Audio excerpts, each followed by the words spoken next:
All right, so this is part two. These set of instructions are for the soon-to-be new owner, but it's always good for the current owner to view this video as well so that they know what to expect and what to follow up on.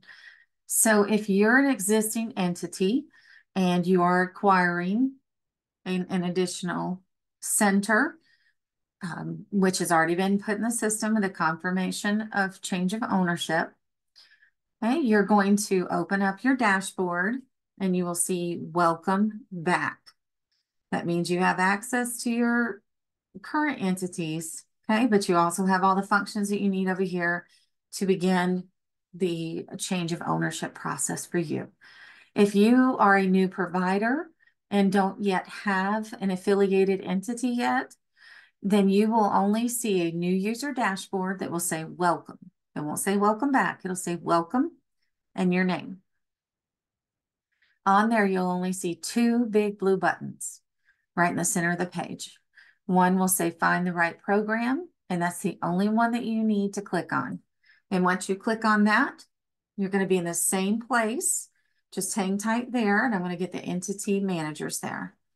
Okay, so for those of you who have existing accounts and already have access to your entities, you'll go to Help, find the right program, and everyone should be on the same page now.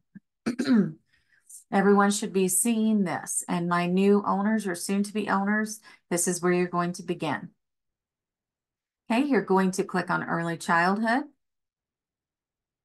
Early Learning Center, and all type 3s must be CCAP, grant funded, or Head Start. For right now, everyone needs to select yes because it is implied or mandated that in order to get the type 3 application for you to complete it, you need to select yes here. Okay. So down here, you can see all the benefits. If you're unsure of the benefits of being a type 3 and the opportunities that you have, you can click on each of these and learn more about those benefits. Okay. So down here, we do see that a type 3 application is what we are going to be completing. So we're going to start application in the bottom right-hand corner. Okay, and instead of just leaving this, like you might, some of the existing providers, you might recall this from your renewal, we're going to go over here for the new owners. New owners, I want you to check I am purchasing an existing entity. Okay, and what we're going to do here in the first section is we need to enter the license number of the one that's being transferred. So let me put that one in. This is the one I did in part 1.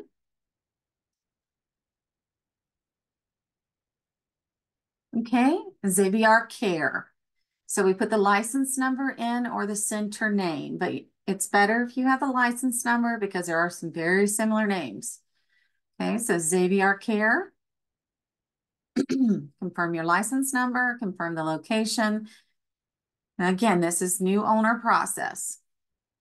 If you want to download the instructions, again, as far as what you need to upload and what you'll need to complete the application, you can always download it and print it or save it there. Okay, now the start date's always going to be the date that I said as the previous owner, the date of the last day that I will care for children in my facility. Okay, and we're going to continue the application. Now, I will explain to you that for some reason, if this date does change, then please get with the current owner so that they can withdraw their change of ownership and adjust that start date. Okay, if you need it pushed out or brought in a little bit. Okay, we're going to continue to the application.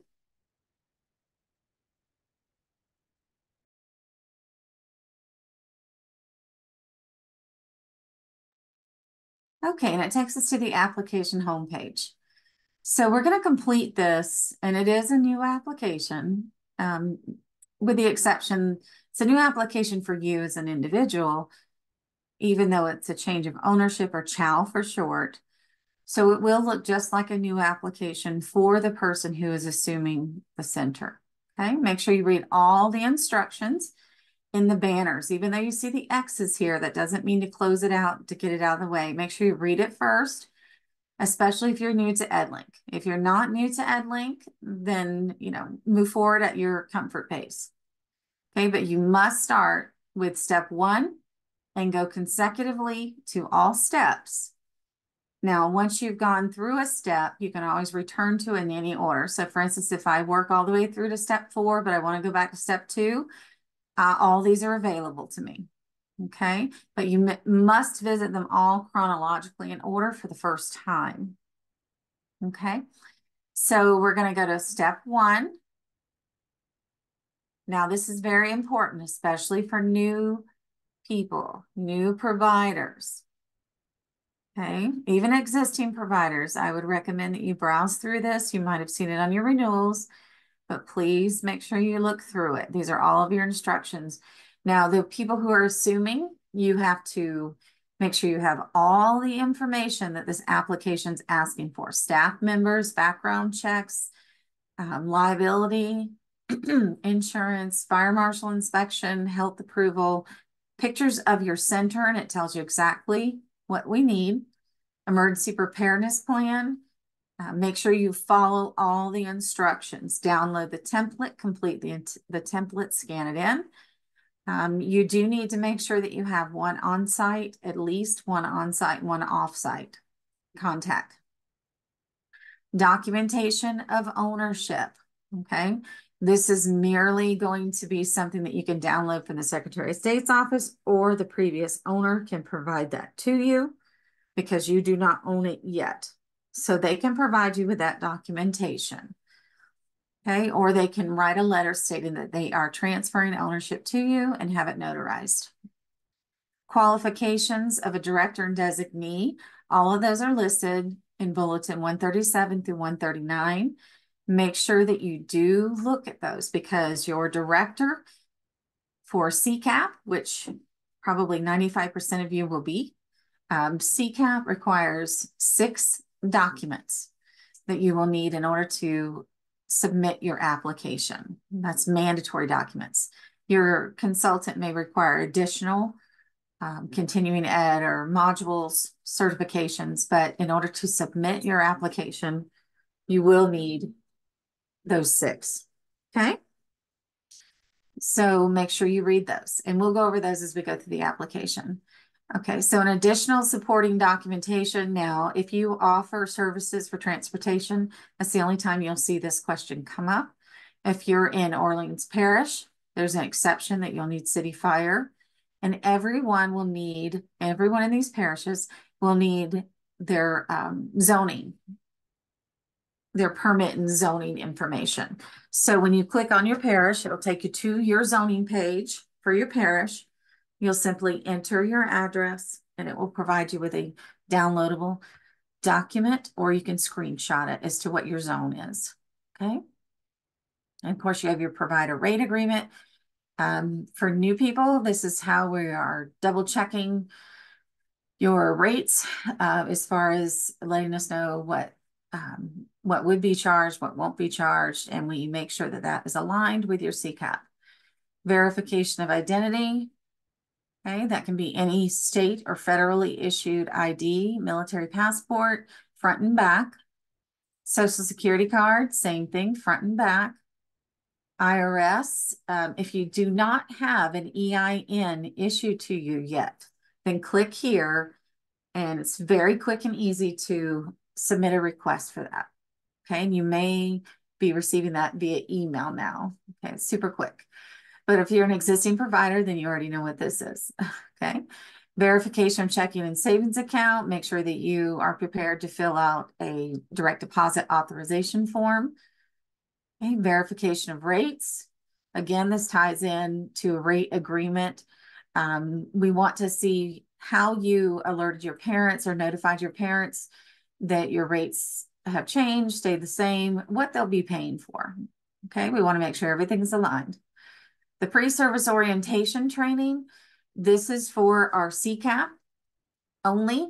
If you're grant funded or Head Start, you will not need this coming next year. However, this year, You will need to put a dummy doc in there. You're going to simply choose this category, upload a blank Word doc or a Word doc that says we are grant funded or we are at Head Start, and that's all you need to do. And I'll go over that in the application, but just be prepared for that. Louisiana CCAP and attendance agreement, you're going to download it, scan it, turn it back in, okay? So in order to move forward, you have to say, yes, I agree. Now, once you hit save and continue, it rolls you into the next step in the application. You can always return to this instruction page anytime you want, simply by clicking on this gray button that'll be on every one of your pages, okay? And right here, it takes you straight back to the previous page, all right? So we know that this one is this is a CCAP, okay? It's already set up to accept CCAP, but we're going to click child nutrition. If you are going to take private pay, it's totally up to you. You can have a blend, okay? So you just select what the previous owner was doing in addition to what you may want to do yourself, okay? Remember, the type 3 itself is already going to have CCAP within it, okay? But if you want to offer something else, remember this was on that first page. If you wanted to click on those, learn more, it'll explain to you what this is. Private pay just means that along with CCAP, you will accept private pay from parents. Okay, so we're going to hit save and continue. You have selected an option which makes you eligible for Child Care Assistance Program. Do you want to proceed further? Yes. Okay, so now we have the Early Learning Center information that's come up here. Okay, this is the address. Now you can't change the physical address. So if you want to change a physical address, that is a change of location first and then a change of ownership. Okay, but you can change the mailing address, especially if you're a new owner and might not be opening the doors for a month or two while you're regrouping. You might want your mail to come straight to you, okay, while that's happening. You can always come back in and change that later. Okay, your Early Learning Center contacts. You're going to want to change the phone number. This is the phone number that parents will reach out to. Has nothing to do with EdLink. This has to do with your School and Center Finder webpage, which I'll open for you and show you in just a moment. So change that phone number, change that email to your email or whoever is going to be doing your enrollment, or answer questions to anybody who might call about your center. You can also update these if anything is in these boxes, any URLs, delete all of them and then put your own in there. And even if you don't have your own, delete all the old ones. Okay, so it's not still reflecting those old ones for the parents. Okay, so the School and Center Finder that I mentioned, all the information that's on this page is going to be found here on this link. And to locate it, all you need to do is type in Louisiana School and Center Finder. Just like right here, you can type that into Google. It'll be the first link that comes up. Look for your school name here or your center's name here. And I'm just picking a random one. Let's see. Okay, here we go. All right, so we're just going to pick this one just so you can see the page. And this is a type 2. Yours would say 3 here. Okay, it gives you the location so the parents or other providers can see where you're located. And they can view it maps with directions. Up-to-date phone numbers. Now, none of your information is going to take effect in here until this is updated. It's updated routinely, but the prior information may still linger there for a week or two, okay? So don't get worried about that. Just follow up on it. Let us know about 30 days into it, especially after ownership has been made official, the transfer. Please let us know if this information is still outdated so we can get in there and fix that for you, okay? But it'll also discuss down here whether you have any Montessori offerings, if you're doing music. You click here, you can view the inspection results. any deficiencies, how many students are enrolled in their capacity, everything you need. Now, when you're filling out this application, you can always click out on the link and it won't hinder your application process. They open in separate windows. Okay, so we're going to move forward here. Let's see. Okay, service and hours. We'll move a little bit quicker here. So how many buildings will be used by the children? Okay, how many classrooms total will be used by the children?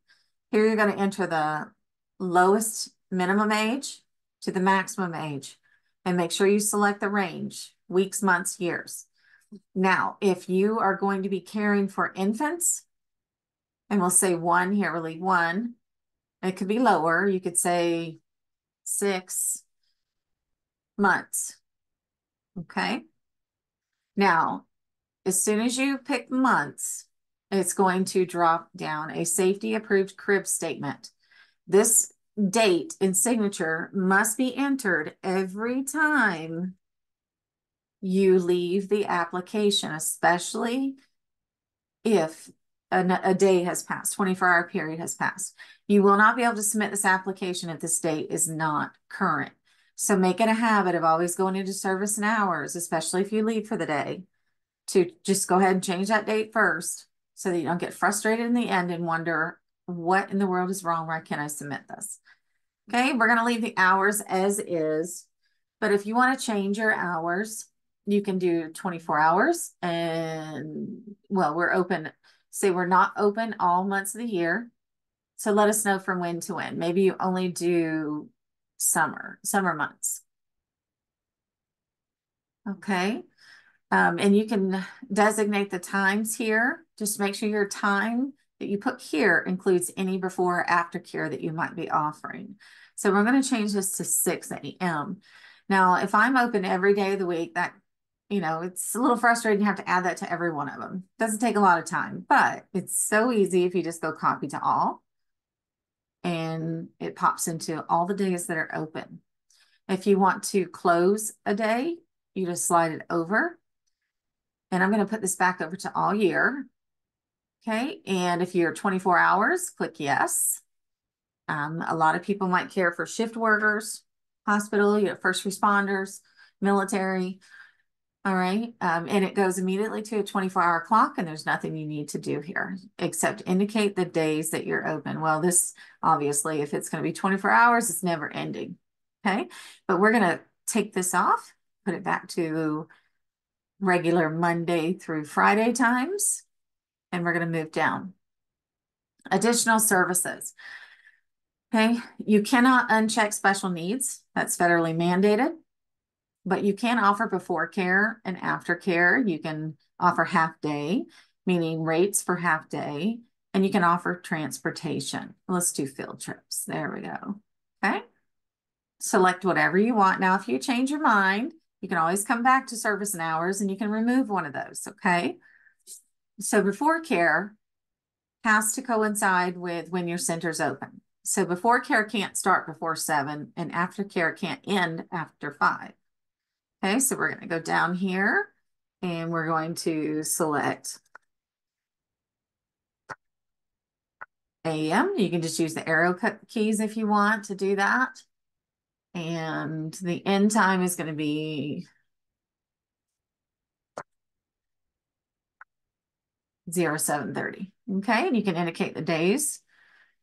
And aftercare, I decided I'm not going to do any aftercare right now. So I'm going to take aftercare off and it just goes away, the set of questions. Okay, so now I'm going to hit save and continue. Now, until you submit your application, all this can be changed. So you're going to have a chance to review everything and make sure it's the way you want it. Ownership type. Okay, now your ownership type might be different. The way that you're assuming the ownership versus the way that the previous owner had theirs. So I'm going to we'll do individual. Yeah, we'll do individual for you on this one. Okay, so your federal EIN, okay, and that's going to be given to you from the IRS. You're going to enter your information there. It'll say at least 9 characters, okay? And then your state tax number, Can't be less than 5. See, it'll tell you. All right, but if you have questions about what these are, then make sure you speak to someone, okay? Make sure you call the IRS, apply for that EIN number, or go back to the instructions, the bulletin, 137 through 139. It'll explain to you what you need to do there. Okay, we'll save and continue. Now the center owner. This is going to be your information, okay? This is going to be yours. Okay. Primary phone number, email address. Is this an employee emergency contact? In almost all cases, the owners are emergency contacts for the center. Will you be working at the site? In this instance, since it's an individual purchasing, you're probably also going to be the one working at the site, but not necessarily. You may have a director appointed. So you decide by reading the bulletin, the requirements. If you're going to be working at the site, you're going to need some of the requirements, if not all, that the director needs. If you're not working on site, then leave it at no, and you will not need those particular requirements, okay? So we will leave it like that. Okay, and additional names. Have you used any additional names in the past 5 years? If you have, you can just add new. And it's super easy. Date started. And then the date ended. Okay. And then you just hit check. Now, if you want to delete this because you said, oh, well, maybe that was 6 years ago. That wasn't 5 years ago. You can hit the trash can. Are you sure you want to delete? And you'll hit yes. Now, if you want to edit that, maybe you got the dates wrong, just click on the pencil. This is the same throughout the entire application. Your icons are all consistent. The trash can deletes, the pencil allows you to edit. Okay. Now, if you have no, then just leave it at no. But for instance, if I deleted this, okay, notice that that toggle is still waiting for me to put in a new name. Just because I deleted that one doesn't mean that I don't have another one to put in. So it stays like that. Now, when you get all the way to the bottom of completing this page, you're not going to be able to continue until you either add a name or toggle that back to no. Okay.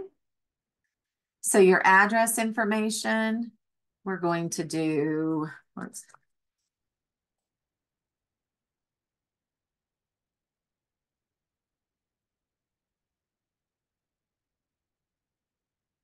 and Louisiana is always at the top. Okay, it's not between Kentucky and Maine like you thought.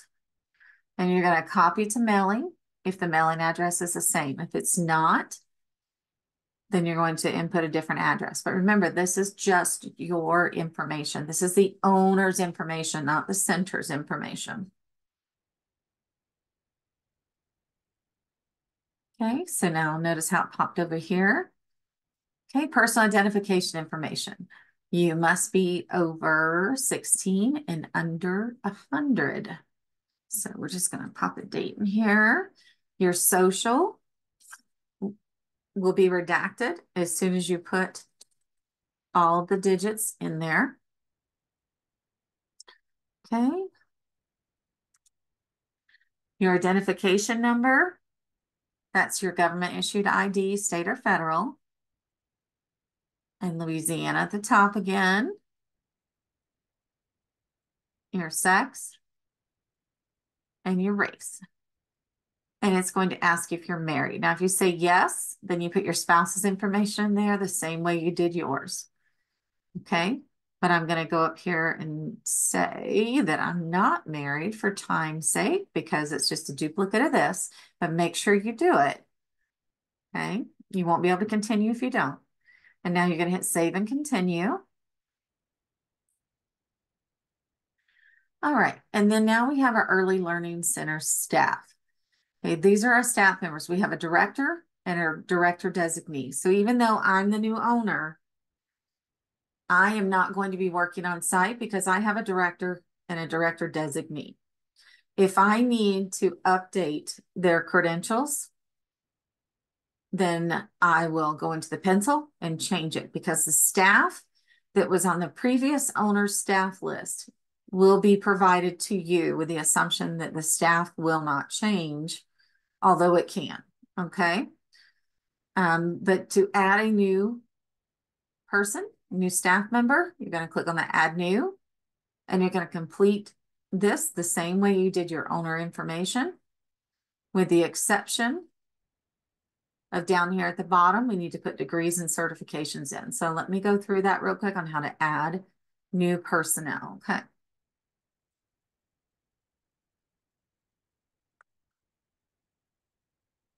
Okay. Is this person an emergency contact? We'll just put yes. Okay, it's really important that you check that yes, at least on one person while you're completing their staff page. And I'll explain that to you in a bit. Okay, so street address. Let's see. Okay, so let's go back here. Street address. City. I know these are not real cities. Just for speed purposes for you, so you're not spending your day watching a video. Okay, and copy to mailing. Date of birth.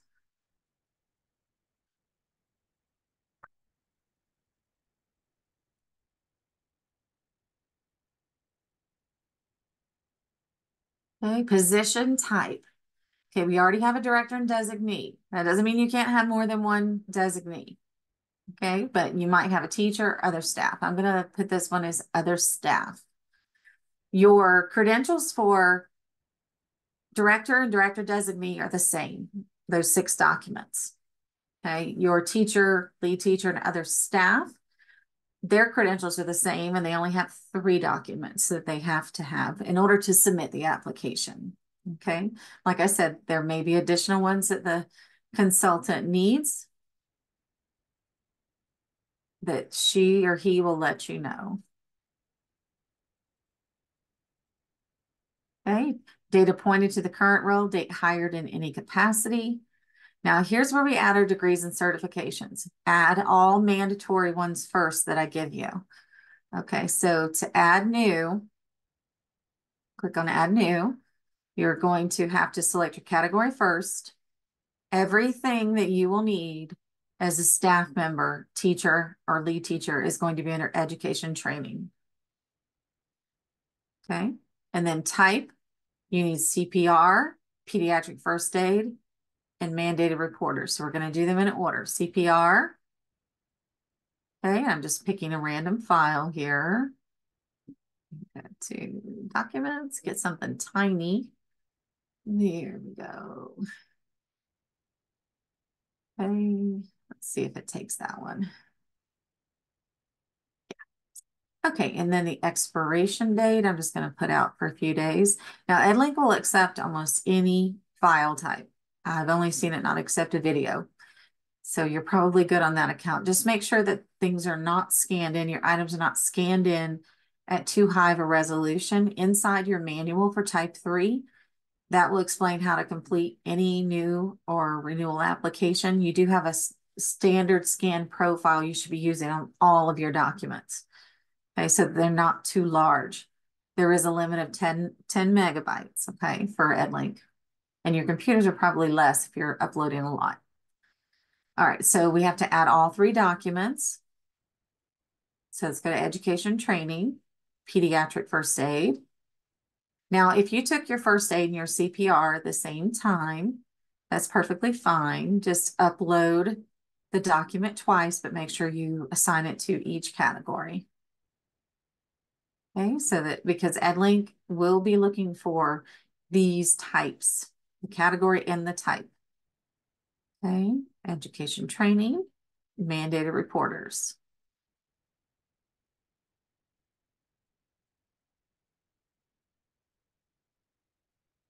Okay.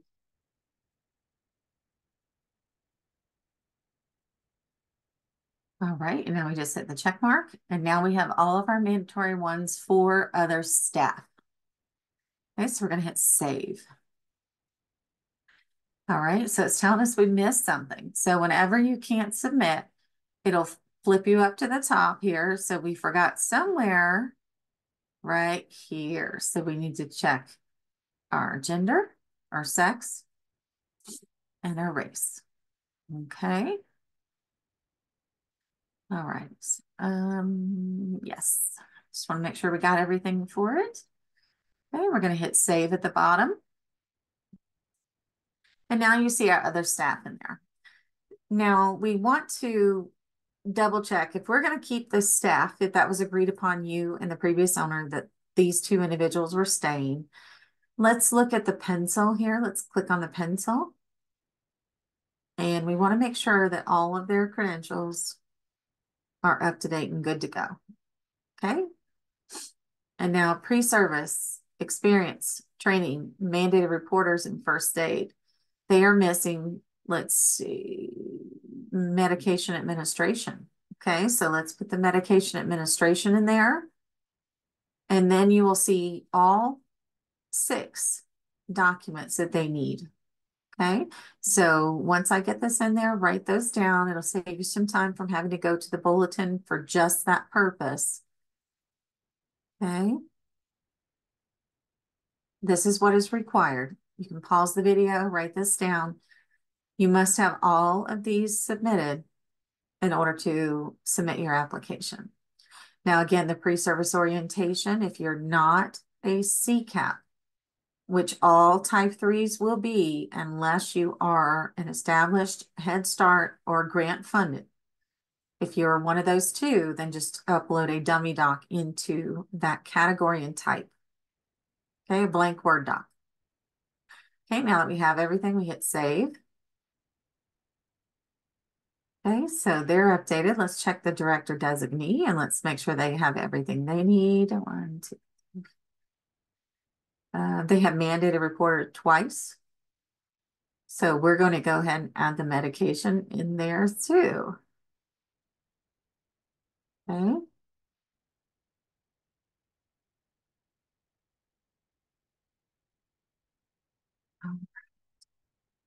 And we save, and now we save that. Now everyone is squared away. And again, if you want to add new staff, then you just click here and you'll fill it out the same way we did the previous ones. So you can just rewind the video and watch how I did the other staff here and just keep doing it until you get all your staff in. Okay. If you want to delete staff, you simply click on the trash can. It'll say, are you sure you want to delete? And if you are, then you hit yes. Okay, they will be off of your roster. Okay, so we're going to hit continue. Now we're to the background check here. Okay. Let me see if I can go back and change these two. I want to make all these eligible so I can show you if we want to go back. Okay, back to center staff. And let me click on these ladies and see if it lets me edit it. This is a training file, so sometimes it's not overly cooperative. Okay, let's see here. And let me get her. Oop, there we are. Okay, let's see if that works for me. Continue. All right. Okay, and that was just for training purposes. Remember, your social security number must be specific because it will be syncing with whatever you provided to CCCBCS, okay? So on this page here, all of your directors especially and staff must have eligible statuses before you can submit the application. If you have someone who is showing a no match, then they need to contact CCCBC and make any corrections or provide any information that the system is needing, okay? Because we cannot change that on our end, okay? That is synced up with them. Now, if you have questions, you can actually click on this picture here and it will take you directly to their site. You can set up your account if you don't have one already. and you can ask any questions. You can see what information they do have, make sure your social is correct. They are humans. So there have been instances where social security numbers have been input incorrectly on both sides. So please double check that, in birth dates as well. Okay, we're going to just close this out. You can also click on this link here too. It takes you to the same place.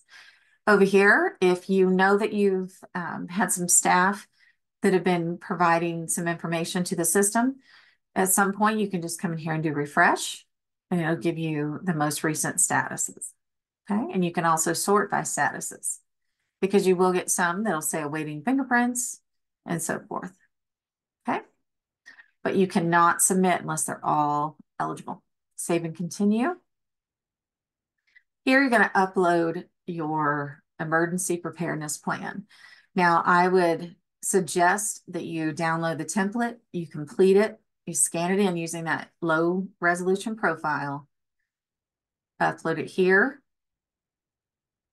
Don't risk submitting your own, especially if you're going to try to adopt a previous owner's. Okay, do your own, follow the prompts, or make sure you address all the sections in this template, okay, because it could risk your application being approved or disapproved, okay? Emergency plan requirements, if you're making your own or trying to figure out ahead of time what you might need to be prepared for, click on this and it'll explain to you how and what we're looking for, okay? And you have your requirements here that you can download and save. Now, the emergency contacts in here, it says you must have, says 2 on-site, 2 off-site, okay? Unless that's changed, it should just be 1. So we're going to see if that allows us to go through. We can always add an off-site. To add it, let's just go ahead and do it to be on the safe side, because normally it says 1, okay? But to add new, you're going to go to add new here. You're going to do new off-site over here.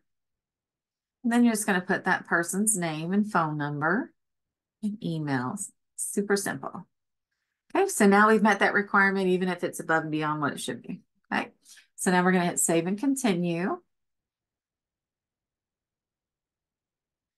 Okay, so this is a CCAP provisions. If you are a new provider getting your first entity and you're purchasing it, you definitely need to read through this, okay? Please make sure that you are. If you are becoming a type 3, perhaps a center that you're purchasing is a type 3 and you were previously a type 2, you definitely need to read through this. You're going to have to grab the toggle, drag it down in order to activate accepted. If you're Head Start or grant funded, you are also going to do the same thing, okay? And do not worry, we know what you are, but this year you just kind of have to jump through the hoops for us, okay? And then here we've just kind of taken out some of the most important parts of the agreement above, and we wanted just a little bit more affirmation or some assurances that you read it, okay? You're not signing your life away or here, or anything like that. Okay. Now your rates and fees. You're going to enter your rates. Whatever your rates are, they must have at least $1 in each of these, at least. Okay. EdLink does not accept zeros. So even if you don't charge, if your Head Start or grant don't charge, you still need to put $1 in there, and that's perfectly fine. Okay. If you're CCAP or grant partial, you're charging something, put your rates in here for the age groups that you are representing there, and just make sure you have ones in all the other boxes. Okay, do you charge a registration fee? If you do, then enter it. Okay, and the fee, it'll ask you per child, per family. When do you collect it? Now, all of these are the different services. Remember, I picked these services that will be offered. Okay, I don't necessarily have to have at all a registration fee for any of these. But let's say that the field trip, I'm going to do field trip for, I'll do 100. Fee is charged per child. annually. And that'll cover all the, water parks, amusement parks, anything else that you guys might go to. Okay, and all these others, if I don't charge fees, just leave them the way they are. Okay, so down here we'll do position type, owner, and then your name. We're almost finished. We're getting there.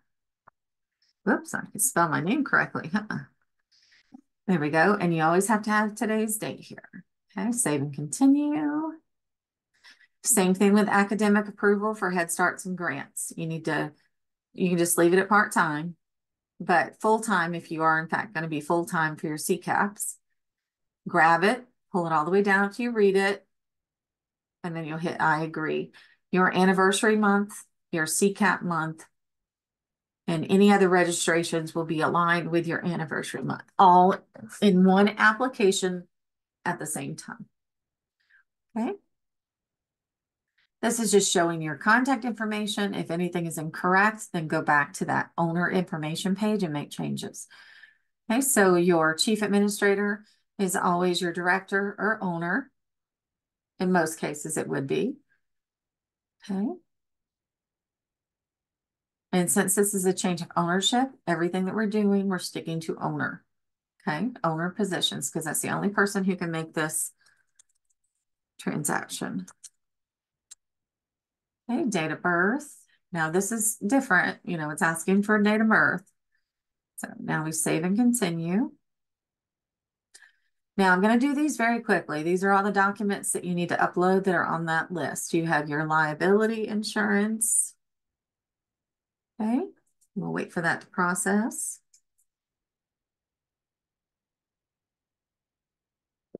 Okay. Now, don't be in a rush. You can move down to the next one while it's still uploading, but I wouldn't tempt fate. I would just be careful with it. And as soon as you see them upload, you can move to the next one.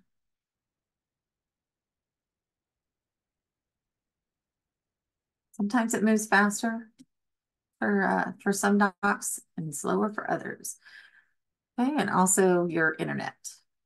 This is very important that you use that scan profile that I provided in the manual, which just to go ahead and tell you if you want to write it down, please select black and white, not grayscale.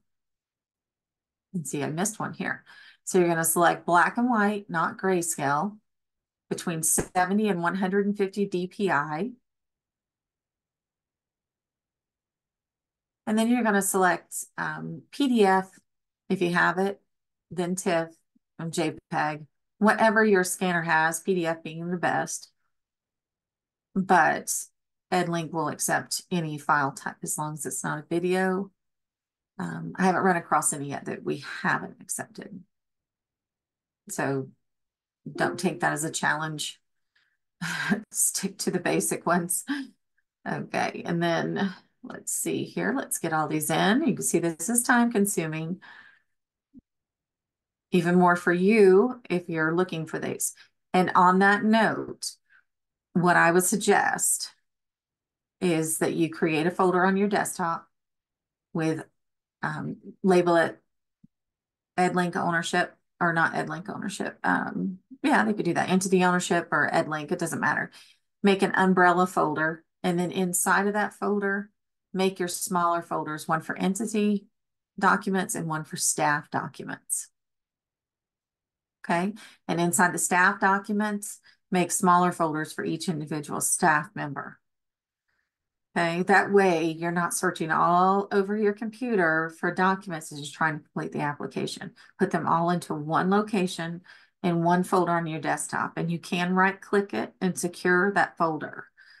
Okay, you can add security options to it if you're worried about that. So we're going to hit save and continue. Okay, this is your banking information. Okay, so if you're Head Start or grant funded, what I want you to do is just choose a letter, one letter, and one number. Okay, same thing for this. Stick with one number. Okay, do not put in fictitious information. It looks fraudulent. Just let us know that you know what you're doing here. Okay. That way we know that you do not need to put anything in there. Okay. And same thing down here with the account holder. Now, if you are a CCAP and receiving payments, you're going to put legitimate information in here. Make sure you double check your routing number and your bank account numbers, because if you don't have the correct amount of numbers, you will not be able to choose the disbursement type. Okay, so watch those little red errors that pop up underneath. Okay, the account owner. Okay, and then the street name again. We're going to do mine now. Okay, city, state, Louisiana. Okay, so again, if you are CCAP, which most of you are, you're going to put legitimate information in here. Okay, do not put false information like I did. What I'm doing here is for Head Start or for grant funded centers, and just so that I can continue with the application. Okay.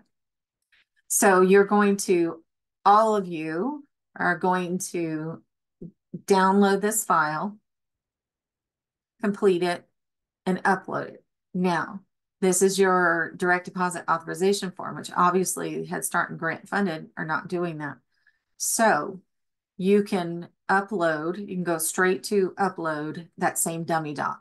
The same dummy doc that you use for pre-service orientation, you can upload it here. Okay, where it simply states I'm grant funded or I am Head Start. All right, then we're going to save and review. Now, when we scroll down here in our application homepage, we should see all green. If we see all green, we'll be able to submit the application. However, there's one caveat here. Okay, on your center staff, as soon as you put one staff member in correctly, in other words, all their credentials, everything that's required, the PII, EdLink's going to show you a complete green badge. In other words, it doesn't know the difference between whether you have 2 employees or 100 employees. So you are going to have to know, as a new owner, assuming this entity, that if you have to add new staff, you need to go back in here and continue adding your staff, because you don't have to do it all at once. Remember, you can always return to these. So if you were to have gone through that last section that we just went through, the banking, and it returned you to application home, and let's say you didn't have all of your uploads in because you didn't have your documents yet, number 12, this would be yellow. So you'll click back in it, add that remaining document that's missing. Okay, and same thing with any of them. However, that staff, the staff will not do that unless, there are a couple caveats to this too. If you're a director and you're the only one that's entered and you have a no match, or you don't have all of your credentials uploaded, it will show yellow. Okay, if you have a staff member that's entered that's reflecting or that's missing the same type of information, it will show yellow. Okay, so if you have someone in there incomplete, it will show yellow. All right, so that's it. So now we're going to submit the application. Okay, and I'm going to expand this. And this is what it's going to look like on the new owner's dashboard. This is what it will look like on the new owner's dashboard. Okay. And let's see. Let me just look at something real quick. Yes, you should not see it. Let's see if you see a chow here. Just one second.